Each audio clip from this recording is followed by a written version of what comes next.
Vamos a grabar. Bienvenidos. Esta es ya la cuarta reunión extraordinaria, virtual. Qué bonito ver un montón de gente que me ha dicho, ay, quiero, pero no puedo, no he podido, algo me pasa. Entonces, qué bonito, de verdad, que ya estén acá. Qué bonito verlos. Y hoy nos convoca un libro muy interesante que creo que ha tenido mucha acogida, eh, como lo es Fahrenheit 451.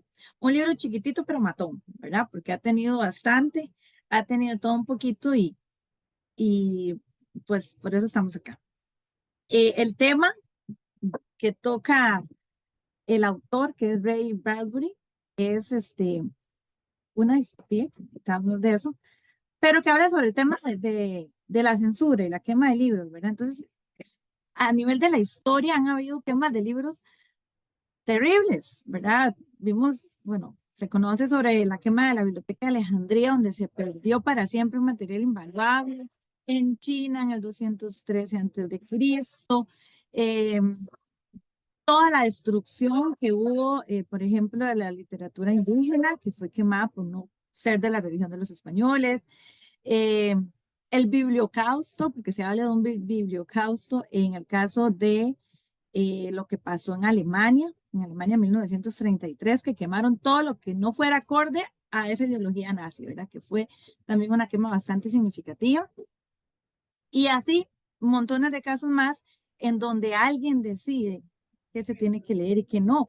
Recordemos también, si hemos leído Quijote, la Inquisición, cómo también prohibían el tema de los libros. Entonces, es un tema que ya ha sido recurrente en la historia y en la literatura, y ahora Reino lo trae como una distopía, que es muy interesante, ¿verdad? Esa mezcla de pasado y un futuro posible. En uno de los prólogos, bueno, el prólogo que tenemos en la versión digital, los que leemos digital, venía una frase que por ahí compartieron en el chat muy poderosa, de que no va a ser necesario prohibir los libros, porque ya a la gente no le interesa leerlos, entonces es peor, ¿verdad? Es peor. Entonces, ¿cómo el formato de estas reuniones no es escuchar a alguien hablar y explicar, sino hablar todos y construir todos juntos? Es que hay como una pequeña estructura. Entonces, primero vamos como a analizar los personajes. Hay personajes claves, personajes muy interesantes. Eh, este escritor hace los personajes de una forma como muy cortados, muy definidos, o son buenos, o son malos, o son nada, ¿verdad? Entonces, en eso son muy definidos, no tienen tantos matices, más que la rebelión que sufre el protagonista. Y luego de eso, pues ya vamos a hablar de las temáticas y vamos a ver sobre los temas ahí está, que más nos tocaron a nosotros. Entonces, para empezar, que por ahí también en el chat estuvimos hablando, y Ania nos aporta un montón. ¿Saben qué es una distopía? ¿Ya han leído distopías? ¿Qué distopías han leído? No sé quién nos quiere contar. ¿Qué le parece este género?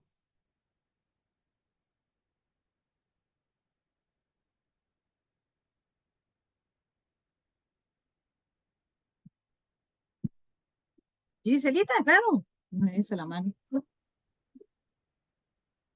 Este, hemos leído inclusive en el club de lectura, El Mundo Feliz, Ajá. ¿verdad? Yo no sé si la de Owen, pero, 1984. ajá, digamos, pero ese género de plantearse a dónde pueden llevar las consecuencias de las acciones de los seres humanos, de los colectivos, es muy interesante porque expresa, digamos, las preocupaciones Ujú, y que existen en este momento y que se pueden y que se van agrandando, ¿verdad? O sea, entonces a mí me gusta mucho ese género porque es cuestionador, es volver a ver lo que estamos haciendo ahora y en qué se puede convertir. Cambio. ujú. Muchas gracias, Giselita. Jen, perdón, es que no encuentro dónde levantar la manita. Dime, Mile. Bueno, a mí me gustan mucho las distopías, ¿verdad? Yo ya se lo había dicho a usted en su momento. Em, es como ese mundo futurista, en principio futurista, ¿verdad? Pero que cuando nos lo plantean uno dice, pero es que esto no es tan del futuro, es algo que está pasando de una forma u otra actualmente, ¿verdad? Entonces, eh, 1984, Fahrenheit 451 y Mundo Feliz se supone que es como la trilogía Mm. ideal de distopías porque mencionan diferentes aspectos que en realidad nos afectan, ¿verdad? Pero también el cuento de la criada, em, eh, tal vez ya como algo más como juvenil, las que son la trilogía esta, Los Juegos del Hambre, Sin Sajo, El Año de Gracia, todas estas son distopías y yo no sé, tienen como esa magia de que atrapan, porque uno realmente se cuestiona si eso es algo futurista, porque nos venden como una sociedad futurista, ¿verdad? Con algo muy concreto, pues en este caso, eh, hasta dónde se aleja la realidad de eso de que lo mismo que 1984, ¿verdad? Que nos están observando, que nos están viendo, que la tecnología en realidad está ahí y nos está eh, llevando de la mano y de cierta forma, pues, controlando. eh, y siempre hay como ese gobierno atrás con los ideales y demás que pretenden que la sociedad se comporte de una forma concreta. En Fahrenheit 451 lo que tiene es como con esas frasecitas ahí que tira el autor y uno dice, pucha, o sea, no es el gobierno el que nos plantó esto, sino que somos nosotros mismos los que voluntariamente nos llevamos a eso. Pero a mí me encantan las distopías. Esto es uno de mis libros favoritos. Ya yo se lo había dicho, ¿verdad? Y por eso estaba tan ansiosa de conectarme. Eh, las otras dos también me gustan, pero es diferente, son diferentes. Entonces, por ahí, Lucre en algún momento creo que posteó, no sé si en redes o en qué, una versión del libro que es en hojas negras y que usted le prende fuego y entonces ahí salen las letras, ¿verdad? Entonces uno dice, qué chiva, ¿verdad? Pero la analogía es grandísima.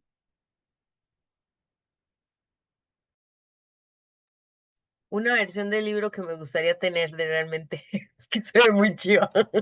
Sí, si la ven en español, a mí también me encantaría. Ya somos dos que la compraríamos, Mile. Sí, es que está muy chido, muy, muy chido. Wow. Muchas gracias, mire, qué bonito. Nunca había escuchado eso y que sí es cierto, ¿qué sentido tiene? Que es la trilogía perfecta.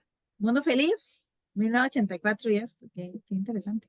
Por ahí lo que también me mencionó El Señor de las Moscas también. Ahora que Emilia hacía referencia al año de gracia, es interesante porque, bueno, yo me lo leí con mi sobrina el mes, bueno, para marzo. Y yo le dije a Mile y a Amy, Mile ya se lo había leído, Amy se lo leyó, y fue interesante porque Mile y yo, el final fue así como, ay, y dice Amy, pero pasó tal cosa, yo, ¿cómo? ¿En qué momento? Es muy interesante porque es todo este tema de casi que de sobrevivencia. Y incluso hacen referencia a que ella se basa, la autora se basa en El Señor de las Moscas y en este que menciona Mile de la criada, el cuento de la criada es. El cuento de la A, criada. ajá, a mí, por ejemplo, El Señor de las Moscas me gusta muchísimo porque es un libro que tiene muchísimo para analizar. Y es, en el caso del Señor de las Moscas, es un lugar en donde está ambientado en 1930 y algo, creo que es para la Primera Guerra Mundial. Y es un grupo de niños que van a presentarse en un coro y el avión en donde van, eh, bueno, lo atacan, ¿verdad? Se mueren todos los adultos del avión y solo quedan niños. Entonces, son niños que están entre los 15 y los 9 años que sobreviven en una isla. Entonces, lo más duro del libro es que son niños. Entonces, usted ver cómo realmente los chicos actúan como adultos es muy doloroso, ¿verdad? Porque son edades en donde los niños están en plena formación y uno los cree muy inocentes, pero cuando es un tema de sobrevivencia, de ahí es sobrevivencia. Y ese libro a mí me encanta muchísimo por esa parte. Y con el de Fahrenheit, yo voy a ser muy sincera, pero yo decía, no sé, yo no sé cuál distopía, yo veo esto más real que cualquier otra cosa, ¿verdad? Hay de hecho un pasaje del libro que a mí me dolió, de verdad me dolió, y es cuando este, montan y se encuentra con Fabel y le lleva el libro que es la Biblia, que es el único tomo que existe en todo el mundo, ¿verdad? Indiferentemente cuál libro era, es el único tomo en todo el mundo y que empieza a deshojarlo. A mí me dolió. Yo decía, ¿cómo vas a hacer eso? O sea, a mí esa escena, yo digamos, yo la visualicé y yo dije, no puede ser. E incluso yo hace poco me leí Frankenstein lee el Quijote, una noche que Frankenstein lee el Quijote, y hacen alusión a lo de este ay, en la Segunda Guerra Mundial, ¿verdad? De cómo se quemaron libros, de cómo hubo libros en específico en que andaban, incluso, buscando para eliminarlos, ¿verdad? Y usted dice, qué interesante, ¿por qué la agarran con los libros? Ella tiene la culpa. Pero sí esa parte es dolorosa porque incluso yo sé que, no sé si fue el año pasado, que en Estados Unidos habían publicado una lista de libros que está prohibido leer en los colegios y en las escuelas.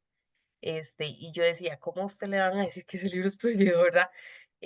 Me parece doloroso, o sea, que a usted le saquen una lista y le digan no se pueden leer, indiferentemente por qué, me parece que es muy doloroso. Entonces, vieras que yo, sinceramente, creo que no es tan distopía, ¿verdad? Porque en este presente es más real que otra cosa, ¿verdad? Lo que pasa, perdón, es que también hay que ver la fecha de publicación, Lucre, Ah, sí, porque de Fahrenheit es como de los 50, ¿no? ¿O de cuándo? Sí, ¿no? Como de 1953. Y entonces, de ahí, tal vez, tal vez por el tema de la tecnología, creo yo, ¿verdad? Ese mundo tecnológico, las paredes con televisores y la posibilidad de hablar como estamos hablando ahorita, eso sonaba todavía muy lejano en ese momento. Entonces yo creo que por ahí va más que todo el tema distópico, ¿verdad? Y que iban a no sé cuánta velocidad y que la gente iba acelerada y que el rey era no estar, sino estar metido en tecnología y no estar. Entonces yo pienso que es más que todo por eso. sí, claro que sí. Sí, que en los 50 está y esa figura en la biblioteca del libro físico que ahora tenemos. Sí, cierto, Miri. Irene, hola Irene. Hola, hola, buenas noches. Vean, yo sinceramente, bueno, sí, las distopías es porque es como una distorsión a la realidad. En realidad ellos tal vez en esas épocas de Fahrenheit, que fue en 1950, digamos, yo me imaginaba que, bueno, ellos lo ven como una distopía, tal vez todo lo que era como los supersónicos, ¿verdad? Aquello de las videollamadas, todas esas cosas, ¿verdad? Pero resulta usted que yo, vea, con este libro tuve un conflicto existencial, ustedes no tienen una idea porque mi mamá trabajó en el INS toda su vida casi. Entonces, para mí, los bomberos son mis amigos, son los que apagan incendios, son aquellos camiones lindísimos y me encantaba ir, bueno, todavía me encanta ir a la estación de bomberos y subirme a las máquinas y que me suenen las sirenas y ojalá lleguen a la escuela a hacerme un simulacro de extintores, toda esa carajada me encanta. Entonces, el hecho de leerme este libro y verlos a ellos, porque yo me imaginaba al macho, a Bambán, a Memo, quemando libros. Chiquillos, no, vean, esto no era de Dios. Leerme a estos personajes y que él entraba y ¡pum! Quemaba un libro y aquella cosa y todo el mundo casi lo aplaudía y eran venerados y yo decía, no, Decía, no, esto esto no es de no es Dios, de Dios. esto no va conmigo. Entonces vieran cómo me costó leérmelo, porque yo leía un poquito y yo hasta que sentía que todo se me revolvía por dentro, pues yo decía, ¿cómo van a quemar? Jamás. Mis amigos los bomberos son los que apagan incendios y me enseñan todas las cosas para extinguirlos. Y no, vieras que eso me costó mucho, mucho, mucho. Voy a ser demasiado sincera. Digamos, a mí ese libro, en esa parte de que eran los quemadores, no pude con eso. A mí se me salieron esos personajes, no podía yo. Creo, Sorry. creo que a todos nos pasó. Yo venía a pensar, es que es como que llega alguien aquí de pronto, entre un tercero y me queme mi biblioteca, yo lo mato. O sea, eso Obvio, no, es que no sé, digamos, o porque tengo un libro y ya iban a venir a decir que yo era, quién sabe, narcotraficante o quién sabe qué cosas, chiquillos, ¿no? Digamos, a mí eso me caló muy, muy hondo, digamos, leer esa parte, no sé, eso me costó bastantito, bastantito. sí, claro, creo que a todos nos costó. Le damos la bienvenida a Felipe y a Eve, me imagino que es Evelyn, que vienen ingresando. Bienvenidos, chiquillos, gracias por acompañarnos. Bueno, entonces, ya al expresar nuestra alma, todo lo que sentimos sobre las distopías, vamos ahora a conversar sobre los personajes. Como les decía en un principio, son personajes muy bien construidos y muy bien definidos, digamos, son en un extremo son personajes sin matices, porque son o no son. Entonces, vamos a hacer un análisis, vamos a ir mencionando uno a uno y vamos a dejar el protagonista de último porque es el más rico, ¿verdad? Entonces, vamos a iniciar con uno que es bastante interesante, que era el capitán Beatty. Perdón mi inglés, como Beatty, no sé, yo lo leía Beatty. ¿Qué sintieron? ¿Qué les hace sentir ese personaje del capitán?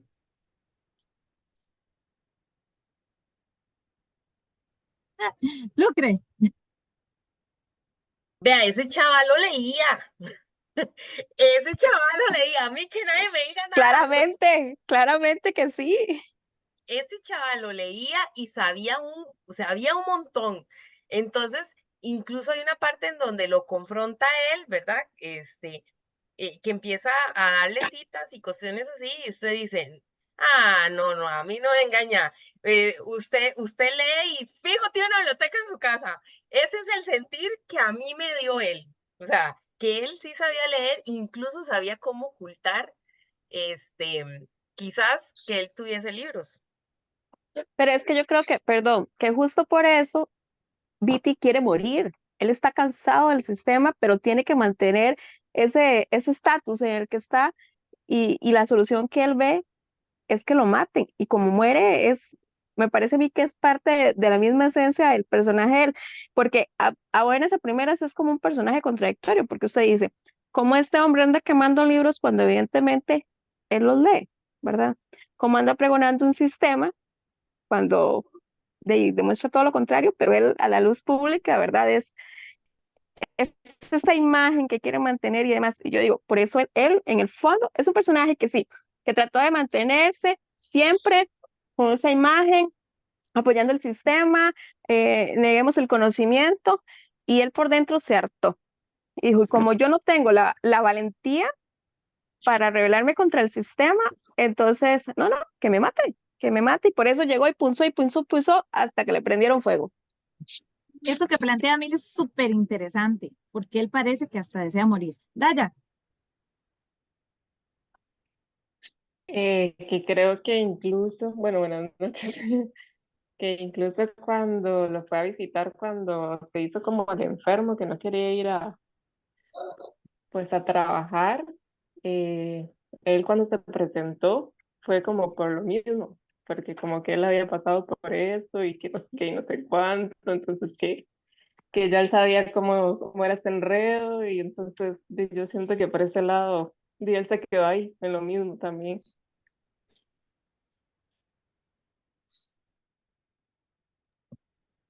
sí, gracias, Daya. Sí, qué interesante, como que comprendió el proceso que estaba pasando Monto, porque tal vez lo vivió. Lo que dice Mil es cierto, y lo que yo decía, pero este hombre sabe, y él mencionaba, él referenciaba, y sí, es un personaje contradictorio en el sentido de que combatía aquello de lo que pregonaba, y no le pasaba nada. Yo decía, de pobre Monta, dice una frase así, y lo queman en segundos, y el otro no. Jennifer, es que tampoco sé cómo se levanta la mano aquí. Dime, Lau.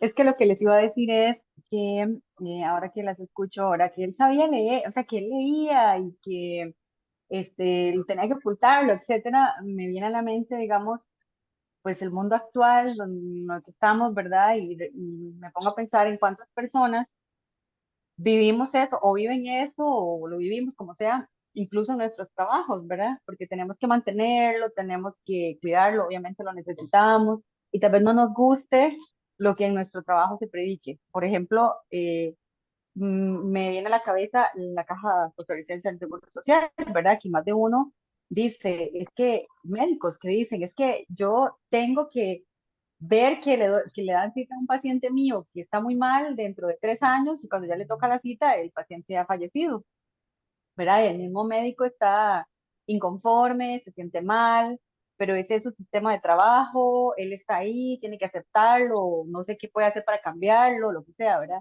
Entonces se me viene a la mente eso, ¿verdad? Que muchas veces tenemos que vivir así porque lo necesitamos o estamos en, no sé, en una zona de confort o lo que sea el motivo, pero vivimos así, ¿verdad? Igual que Betty o Beatty o como se escriba, como se diga. Mile lo sabe pronunciar bien. ¿Cómo es, Mile? No, yo no sé si se pronuncia así o no, yo le digo Viti. Es Viti. que es Viti, Suena más lindo que decir Beat. Sí, sí, es Viti. es Viti. Pero sí, Creo que a lo que dice Laura es como cuando el sistema te absorbe.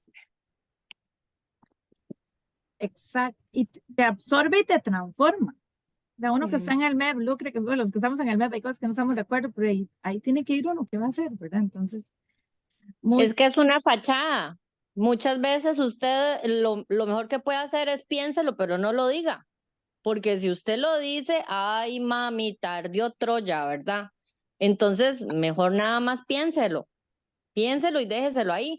Ese mae recitaba, es decir, se lo sabía de memoria el libro. Digamos, no era de que hace 5 minutos había leído un poquitico, no, se lo sabía.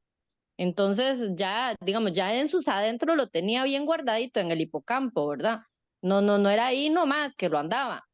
Entonces, digamos, son cosas que uno a veces tiene que tener muy en cuenta en eso. Digamos, a veces es una fachada lo que usted muestra, digamos, como dijo Laura, sí, en el trabajo, usted muestra como una fachada, porque si usted se muestra como es, no, lo terminan quemando como a él, ¿verdad?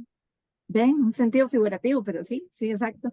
Este, por ahí hay alguien conectado con un celular Xiaomi, no sé quién es, se puede como ponernos ahí, quién es, porque no sabemos, para saludar. Eve, ¿querías hablar? ¿O Áñez? Perdón, perdón. Sí, es No, interés. no se preocupe. Bueno, vean, continuamos entonces con ese personaje, Mildred. Es que todos son como simbólicos, ¿verdad? Todos tienen la función de representar algo. ¿Qué les hizo sentir Mildred?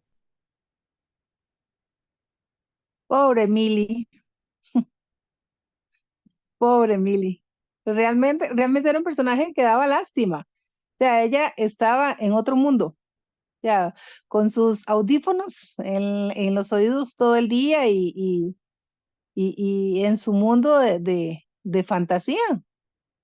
Porque inclusive, bueno, yo vi las películas y en las dos películas ella era un personaje extraño, digamos, pero era, sí, ella ni siquiera pertenecía al lugar, a ella le hablaban y ella ni entendía lo que el otro decía ni nada, ella estaba en su mundo, fuera de.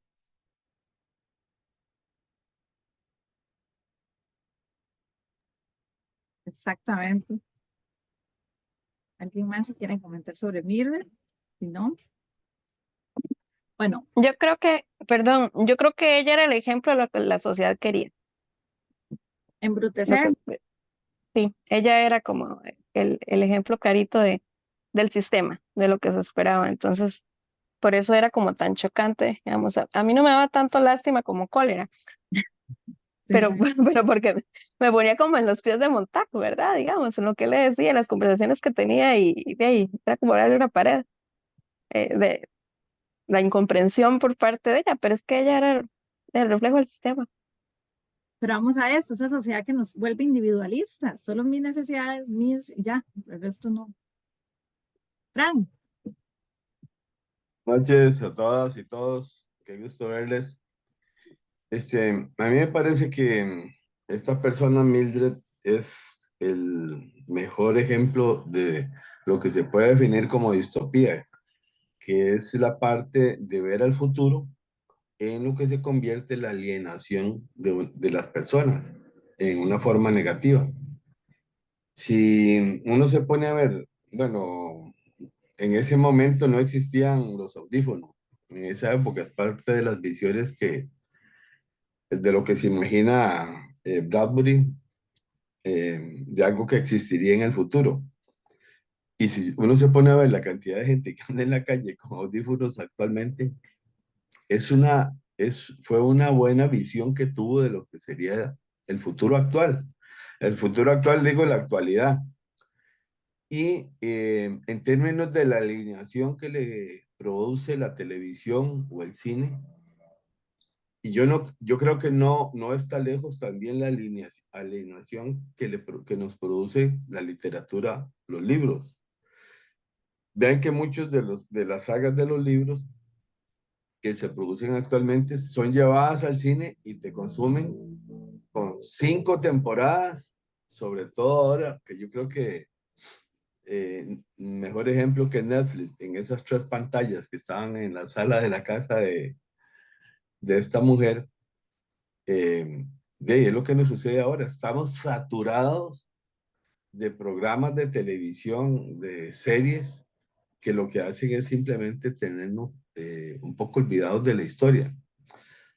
A mí, una vez me dijo mi hija, que en la universidad, cuando ella estaba nadie sabía en el aula de ella que había sucedido en Costa Rica una guerra civil en 1948.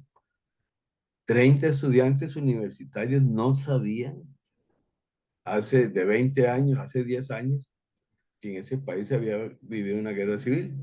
Pero sí todos ellos andaban con una serie de películas, que eso es lo que hace distraernos de la realidad o de la historia nuestra. Entonces me parece que esta mujer se ve actualmente reflejado en muchos de las personas, muchos de nosotros, ¿verdad? Que la distracción, el placer así banal, nos consume y no nos deja ver la realidad de lo que está sucediendo. Si quemar libros es algo terrible que vemos, imaginen lo que es quemar niños o mujeres o personas, hombres, con tantas guerras, es todavía más trágico que ver solo quemar libros. Y si duele ver a los bomberos haciendo eso, pues también duele en muchos países ver que la policía o los ejércitos que están para defender a la gente, son los que queman a esas personas. Me parece que es un vivo ejemplo, esta mujer, de lo que nos sucede con cómo los van alienando los medios de comunicación, la prensa en general. Muchas gracias. gracias, don Fran. Giselle, please. Sí, a mí me duele que sea Mildred una mujer, ¿verdad? Porque existen también, digamos, muchas formas de evasión de la realidad, como son a veces los deportes, ¿verdad? Por ejemplo, ella estaba viendo programas y ella se estaba supuestamente comunicando, se sentía conectada con algo que no era real. Pero así me parece también que le pasa a los hombres con los programas deportivos, ¿verdad? Que están ahí como, le gritan como que si el jugador les pudiera escuchar y todo, ¿verdad? Entonces, digamos que también está la forma digamos, de tomar algún ingrediente químico que te permita salirte de la realidad, digamos, que también se ve en un mundo feliz, ¿verdad? Y entonces, digamos como que las el mundo pareciera estar desarrollado para desconectarnos de nosotros mismos, o sea, para desconectarnos, ¿verdad? De lo que de lo humano que somos, de lo que tenemos. Entonces, digamos, Mildred me parece que es muy clara en el sentido de que ella se desconectó de ella.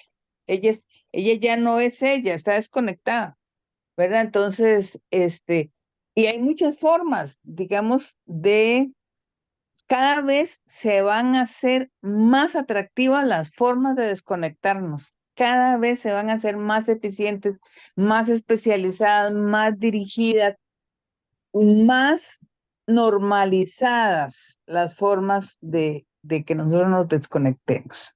Cambio. Gracias, Giselita. Y que en el contexto del libro no existían redes sociales. ¿Sabes? Eso me parece cómo se adelanta el rey a los tiempos, ¿verdad? Vamos con otro personaje interesantísimo, que le da todo un giro a la trama interesantísima, que es Clarice. Clarice. Nuestra famosa Clarice. ¿Quién quiere comentar sobre Clarice? Bueno, con Clarice había algo muy interesante. Bueno, ella vivía su realidad muy bonita, pero ella decía, ok, tengo 17 y estoy loca. O sea, era su forma de esconderse, digamos, no sé, de ser, de que la gente de todas formas la iba a ver rara. Entonces era una forma de ella de decirlo más fácil, estoy loca. O sea, estoy loca y los psicólogos no me entienden, pero ella hasta disfrutaba esta parte de hacerle imposible la vida a los psicólogos y de todo, de que no pudieran entenderla, o sea, en su vida, digo yo. Pero sí, era como la contraparte de Mildred. O sea, una era la otra mujer interesante. Exactamente. Lu. A mí hubo una parte en donde ella le dice que cómo empieza todo, que cómo fue que él encontró el trabajo, porque él no es igual a los demás.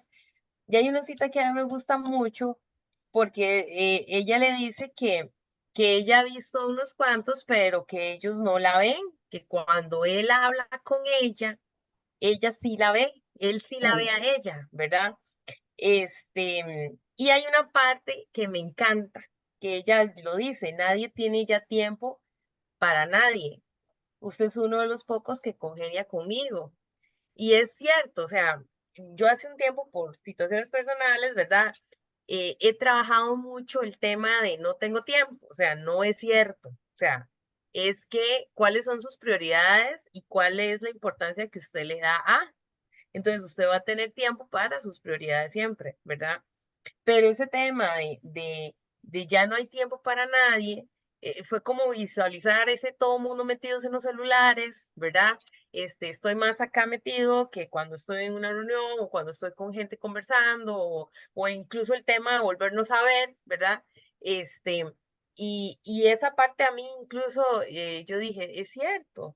Y qué difícil que sigamos manejando en eh, nuestro diario, el no tengo tiempo cuando no es real. Entonces yo a veces cuando escucho es que no tengo tiempo, yo por dentro, no, es que no es una prioridad, digamos, simplemente no es una prioridad, pero el tiempo es un tema de administración y de ubicar qué es realmente importante, ¿verdad? Pero esa frase donde ella le dice, es que usted es diferente porque usted sí me ve, me pareció muy bonita. Yo pienso que Clarice es como el personaje más importante, por lo menos para mí, ¿verdad? Porque Clarice es básicamente de la que hace reaccionar a Montag. Entonces, eh, ella vive, ella vive su realidad, que lo que pretende es más bien alejarse de la realidad que le tratan de imponer, ¿verdad? Que es lo que tiene el respaldo de la familia. Entonces yo siento que cuando ella dice, sí, yo estoy loca, es parte de la forma en que ella trata de sobrevivir a la sociedad. Entonces se trata de justificar ante los demás, pero es porque la misma sociedad se lo exige. A mí me encanta porque ella ve las cositas sencillas y las disfruta. Entonces ese del rocío, ¿verdad? Y que si vio la luna y esas cosas que muchas veces nosotros damos por sentado. Entonces a mí me recuerda, a mí personalmente me recordaba cuando me sentaba a ver las nubes. Y dije, mira, tengo un montón de que no me siento a ver las nubes. Entonces a mí me encanta, la verdad. Ella me recuerda ese libro El poder de la hora, de eso, de disfrutar eso, de tener esa capacidad de asombrarse como un niño, y ella lo hacía. Cuando jugaba con el diente de león, algo tan sencillo, ¿verdad? Frank, Sí, a mí me gustó mucho también el personaje. Me parece que es la persona que no rechaza el sistema, se opone y por supuesto va a ser condenada, va a ser clasificada como loca. Incluso ella lo dice, es que estoy loca, claro, para la sociedad que tan dominante, ella era la loca que se oponía a ser ella misma. Me llama mucho la atención en la película de los años 60 que el mismo personaje de Clarissa y de Mildred lo desarrolla la misma actriz, Julie Christie, porque hace una actuación para mí fenomenal de representar dos papeles tan diferentes como son esos dos personajes. Me parece que es la persona que se está oponiendo, que está rechazando, incluso rescata ese papel femenino del que hablaba Giselle. Es la otra contraparte que rechaza esa dominación, este, y que incluso la matan, ¿verdad? Porque no es una muerte así de gratis, ¿verdad? Muere en un accidente y los accidentes son una forma muy fácil en que los estados van eliminando personas. Y aquí en Costa Rica no ha sido el caso ajeno. Eh, Me recuerdo la hija de Rafael Ángel Calderón Guardia, la hermana de Rafael Ángel Calderón Fournier, que también murió atropellada. ¿Y quién más mismo atropellado que nuestro gran poeta Jorge de Bravo, ¿verdad? Gracias. sí, qué interesante eso que menciona Frank, es que todo lo que esté fuera de lo que la sociedad ha estipulado, tiene que ser eliminado. Eso nos lleva también a ese personaje que también está al margen de esa sociedad, el profesor Faber. Cuénteme, el profesor Faber.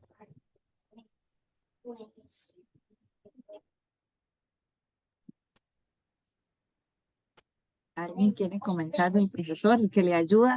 Que él le ayuda mucho a Montag en su rebelión.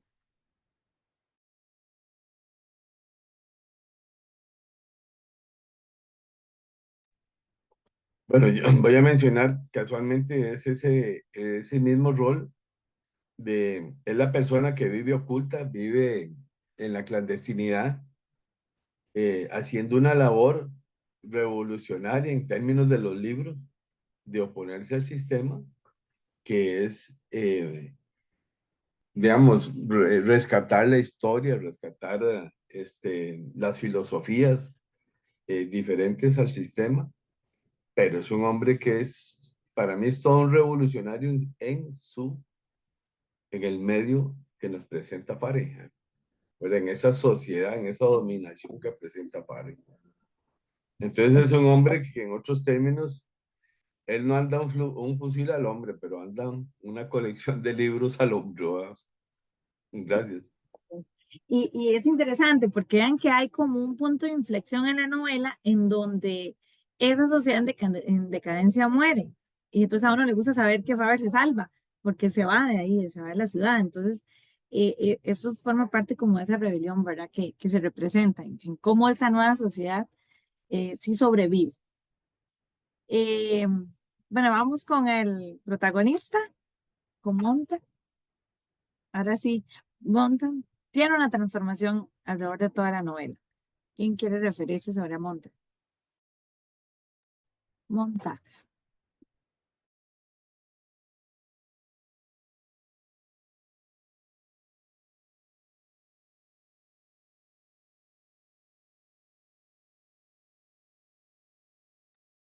Bueno, él puede expresar ese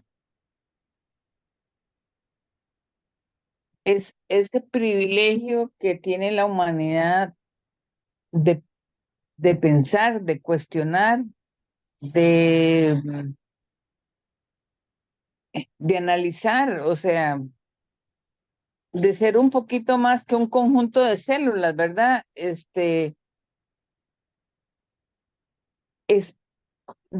cómo nos cuesta a todas las personas, digamos, poder criticar lo que aprendimos desde que nacimos hasta el momento, lo que nos enseñaron los cuentos, la escuela, la familia, los amigos, los trabajos, ¿verdad? O sea, todas esas cosas a uno le cuesta cuestionarlas, porque siempre quedarse en el lugar de confort, pues es mejor, ¿verdad? Entonces, ese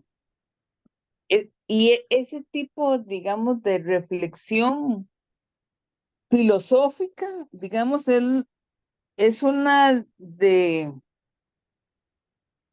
que le da sentido a la humanidad, me parece a mí. Entonces, digamos, cuando yo que he trabajado tanto con los derechos de las mujeres, entonces uno dice, bueno, uno puede saber del patriarcado, de cómo se lo enseñan y todo, pero hay muchas formas de aprender cosas sin cuestionarlas. Y entonces ahí es cuando la persona se puede volver, sumisa, este, eh, más masa, ¿verdad? Pero esa posibilidad de cuestionar, digamos, él en todo ese proceso, se genera esa reflexión de lo que le está pasando a él, lo que le está sintiendo, ¿verdad? Cambio. Gracias, Jess, qué bonito aporte. Ania, Sí, bueno, es que él con conocer a Clarice empezó a cambiar su percepción y empieza esta basurita a molestarle a él en la cabeza hasta el momento en que él ve a la mujer esta quemarse con los libros. Y entonces es cuando él insiste que él dice, tiene que haber algo en los libros, cosas que no podemos imaginar para hacer que una mujer permanezca en una casa que arde. Ahí tiene que haber algo. O sea, en ese momento a él como que todo le explotó. O sea, esto no va a pasar así porque así, nadie se va a quemar con los libros porque sí. Aquí tiene que haber algo. O sea, ahí fue donde como a él se le encendió el bombillo y empezó todavía más, o sea, porque para él fue súper traumante, no el hecho que quemaran los libros y todo eso, sino que por qué ella se quedó ahí, o sea, porque ella quiso morir con sus libros, tenía que ver algo demasiado importante. Cambio, dijo, dijo Giselle, cambio. A mí me llama la atención que el autor hiciera un personaje como con tantas matices, porque si bien es el personaje del cambio, ¿verdad? Y es el personaje principal de la novela, por lo menos a mí en algún momento me exasperó. Y ese cambio que él estaba viviendo, ¿verdad? Y se comprende, después él está, es sí, radicalmente pasa de un bando a otro, ¿verdad? Pero es tan impulsivo y tan apasionado y tiene esa sensación de que yo quiero que todo el mundo entienda lo que a mí me está pasando y quiero que todo el mundo abra los ojos, que él básicamente mete la pata. O sea, y tiene ahí en el oído al profesor diciéndole, tranquilo, o sea, ¿qué estás haciendo? Así no es. Y no, el hombre sigue y sigue y sigue. Entonces, por lo menos yo en ese momento, yo odié al personaje. Yo decía, te vas a llevar la vida, no solo la tuya, sino la del profesor y quién sabe qué montón de personas estás poniendo simplemente por la pasión y que sentía él, ¿verdad? O sea, se comprende, pero me llama la atención que el personaje fuera así, ¿verdad? Que no fuera muy sensato, sino que respondiera a ese impulso y bueno, y ya después pasó lo que pasó y él se va y él mismo se cuestiona y que incluso cuando está ya en el bosque, que él diga, pobre Milly, y piensa en Milly. a esa Mili que no quería realmente, ¿verdad? Pero ahí la tiene presente. No, no,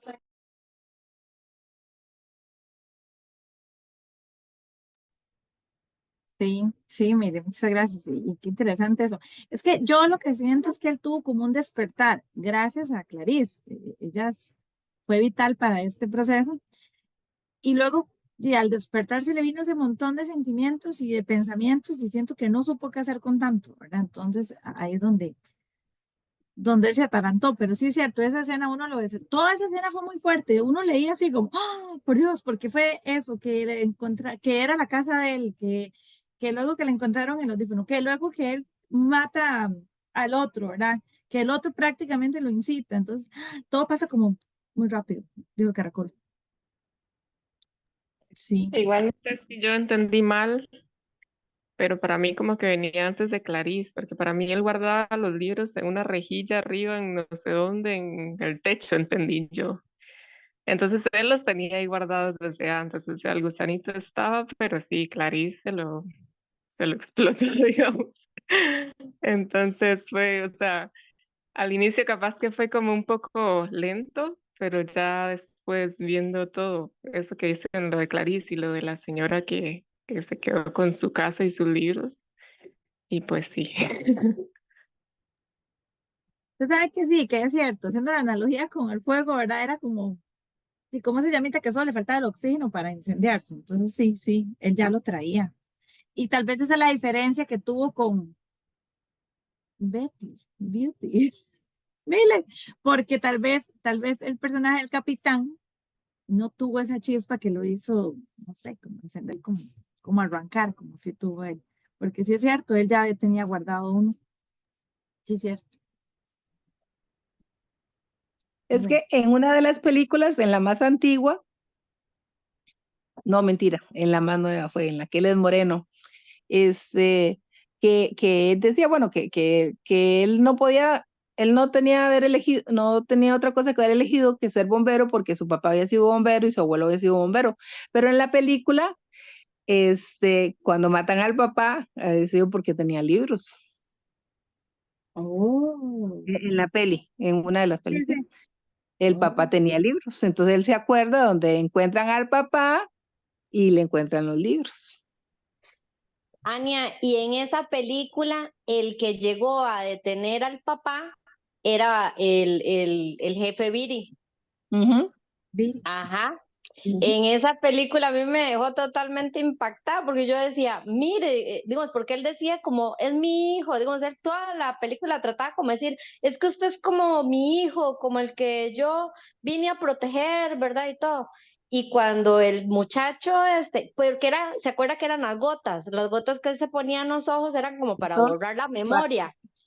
Y entonces él empezó a dejar las gotas, las gotas, las gotas y a recuperar memoria y es donde él vio donde el papá se lo estaban llevando, bueno, quemaban los libros, al papá se lo estaban llevando, y el que se lo llevaba era el jefe ese, el jefe Viri.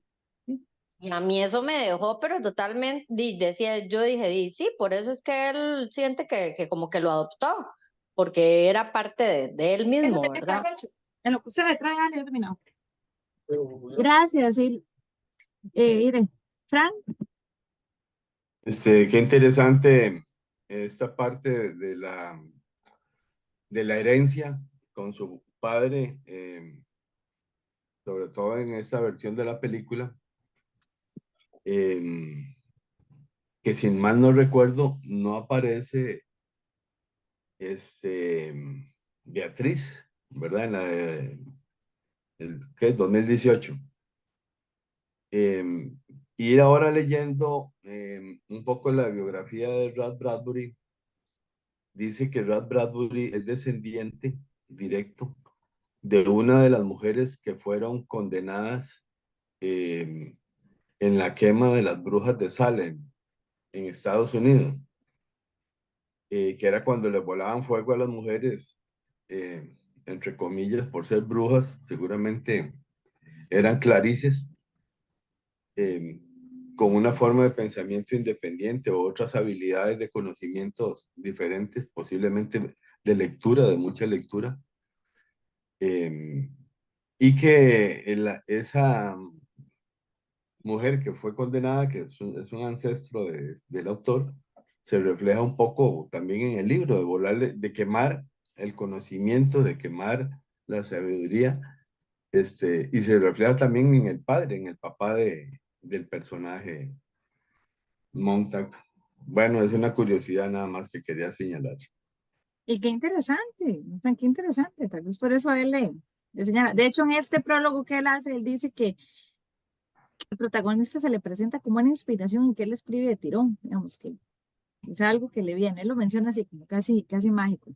Hay un tema que a mí me llamó muchísimo la atención también, como le digo, no, en los años 50, por más visionario que sea, pues no se imaginó las redes sociales, ¿verdad? Nadie las vio venir, pero el tema de cómo manejan los medios de comunicación, eso me da mucho la atención porque siempre se ha vivido, es algo que se sabe, ¿verdad?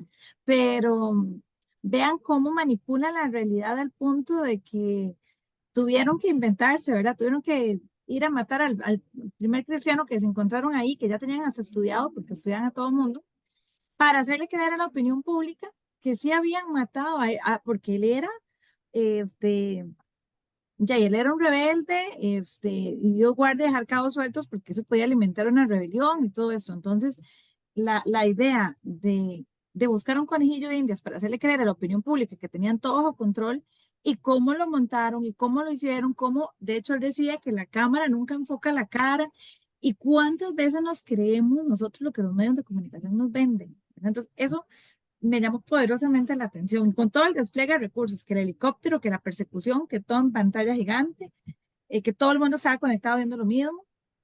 Entonces, esa manipulación me llamó mucho la atención. Jennifer, y eso se ve muy claramente, o se destacó muy claramente cuando se dio la invasión de Irak hace unos años, la primera invasión en los años 90, porque fue cuando se empezó a transmitir en vivo la guerra, digamos, los helicópteros, y ahora se ve muy bien cómo son en vivo las tomas de los satélites cuando le tiran, o de los drones, cuando le disparan a un tanque o a lo que sea, con algunas excepciones de lo que no se transmite en vivo, que desgraciadamente la prensa no se da cuenta o el mundo no se da cuenta, que es lo que está sucediendo en Palestina, en Gaza. Esa sí no se transmite tan en vivo por conveniencia. A mí me parece que el libro, como es escrito en el 54, él está visualizando en el nacimiento de la Guerra Fría, después de la Segunda Guerra Mundial. Hay una época en que en Estados Unidos se desata una gran persecución de textos, de libros, de anticomunismo, con ese periodo que llaman el macartismo. Pero hay una persecución sobre escritores, artistas, incluso al mismo Aldous Huxley, aunque es inglés, en Estados Unidos lo tratan de cuestionar. Que diga que quién cree que es, que si son el mundo feliz es en Estados Unidos, en Occidente o es en Oriente, lo presionan para que él trate de decir, porque si dice que es Estados Unidos, lo van a acusar de comunista. A mí me parece que es un reflejo de esa época tan fuerte. Y ya para terminar, me parece que hay unos personajes haciendo como el texto paralelo de ese personaje principal de Montag. A mí me parece que los que mantienen la crítica, la posición crítica son Clarice, Fabel y los indigentes que están en la montaña, porque ya renunciaron a la sociedad, ya se fueron. Entonces me parece que esos son el contrapeso y lo que empuja un poco a Montag, sobre todo Clarice, para que abra los ojos. Bueno, y los golpes que se da a la hora de quemar a la señora. Bueno, muchas gracias. Yo quiero decir algo a propósito de lo que dice don Frank, y es que justamente esa figura de los personajes es súper interesante y digamos cómo se presentan, ¿verdad? Y lo que él explica en el prólogo de, de la gente que se aprende los libros y demás, a mí me recordó muchísimo la película Denzel Washington era, una película, El diario de Elio, o no sé, sí, es ese, no me acuerdo, que es como un mundo pues apocalíptico, ¿verdad? Y que no hay libros y que y él está custodiando un libro, ¿verdad? Pero él deja que pasen muchas cosas que van en contra de lo que dice el libro, porque para él lo importante es custodiarlo, ¿verdad? Y que incluso alguno de los vagabundos dentro de Fahrenheit manifiesta, no es el libro en sí, es la transmisión, es lo que sientes, es verdad, y entonces hace como que lo amplía, lo lleva más allá. Entonces yo recordaba esa película, ¿verdad? Cuando él se sienta al final y empieza a decir, porque leyó el libro tantas veces que se lo sabía, y así es como logran, pues, que los libros vuelvan, ¿verdad? Y todo el pleito y conflicto que hay en relación con la Biblia, porque servía para mover masas, que era lo que quería en la película, al fin y al cabo, ¿verdad? Entonces, yo cuando leí esa parte, yo me acordaba de la película y decía, mira, qué importante. O sea, qué importante, qué interesante y sobre todo, como dice Don Frank, pues ellos son rebeldes calladitos, pero que tienen el conocimiento ahí, esperando para soltarlo. Sí, rebeldes calladitos. Lucre, me parece que usted tenía la mano levantada primero, pero la bajó. Lu, Sí, sí, y bueno, es que eran, bueno, dos cosas. A mí me pasó lo mismo que a Mile. Yo me acordé de esa película, porque incluso el libro está en braille. El libro ni siquiera está, digamos, es un documento que usted puede abrir y leerlo, ¿verdad? Y eso, el tema de cómo custodió, y a mí me pasó exactamente igual. Yo me hice alusión al libro y yo decía, a esa película, y yo decía, pero ¿cuál película era? Entonces, de hecho, tuve que meterme a verla y hago yo, sí, esa película es muy buena en ese sentido. Y lo otro era con respecto a lo que dice Frank, yo tengo a alguien muy cercano, con respecto, por ejemplo, a la guerra de Rusia con Ucrania, que no es tan así como los medios de comunicación, por ejemplo, la han pintado, ¿verdad? Que Rusia es el malo. Y es interesantísimo escuchar a la gente en Europa, por ejemplo, contar que, digamos, como medios en donde realmente estaban hablando de la realidad de lo que estaba pasando entre Rusia y Ucrania, esos medios de comunicación los bloquearon. Entonces, la gente lo que hacía era buscarlos por otros medios porque realmente les estaban pintando o les han pintado o nos han pintado una realidad que no es cierta. Y es incluso interesantísimo escuchar a alguien del lugar, ¿verdad? Y donde dices que simplemente los mismos nacionalistas ucranianos llegaron y dijeron, ya aquí no se puede hablar ruso, cuando es un lugar en donde se habla ruso, ¿verdad? Que, por ejemplo, prohibieron los libros. Ahora que Fran decía eso, que yo, es interesantísimo, o sea, cómo prohibieron los libros en las escuelas, los libros, todos los libros que están en ruso los eliminaron, ¿verdad?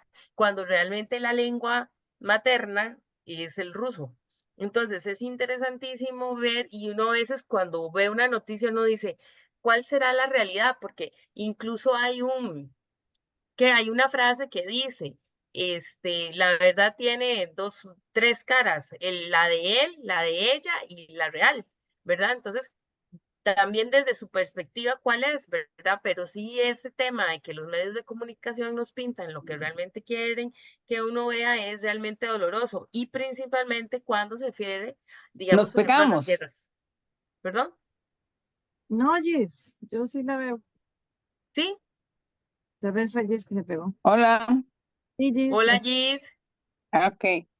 Este, esto es interesante porque volvemos a la historia oral, o sea, que era una de las formas también de compartir conocimientos. Algunos textos antropológicos plantean que cuando estaban los homínidos ahí, el Cromañón, el del tal, etcétera, los grupos de homínidos que sobrevivieron más eran aquellos que tenían más capacidad de recordar las rutas, que habían hecho y dónde había comida o cómo se curaban ciertas cosas, etcétera.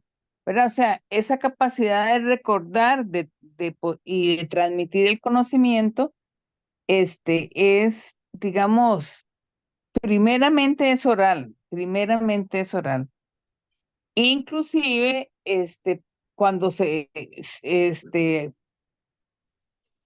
luego está todos los jeroglíficos o las cosas que están hechas en las piedras y todo eso es conocimiento, todo eso está planteado ahí. Después vienen los libros. Ahora en realidad tenemos las pantallas, o sea, son las que supuestamente dan información que usted no puede en este momento verificar.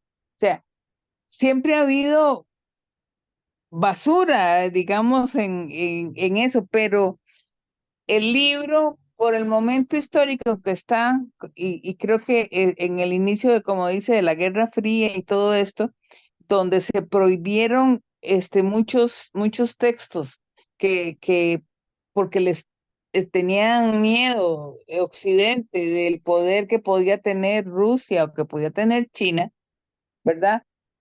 Y ahora cambiaron la estrategia, ahora como todos lo hacen en China, no son los libros los que nos preocupan, ¿verdad? O sea, que viene de allí. Pero entonces, a mí lo que me parece que por el momento se pone en un pedestal algunos textos que para ese tiempo eran muy importantes, ¿verdad? Y es una lástima porque, digamos, ellos no conocían el Popol Vuh, que es una explicación de cómo se creó el mundo desde otra visión, o una visión de África o de otro lado, ¿verdad? Que Platón, que Aristóteles, se sabían de memoria eso.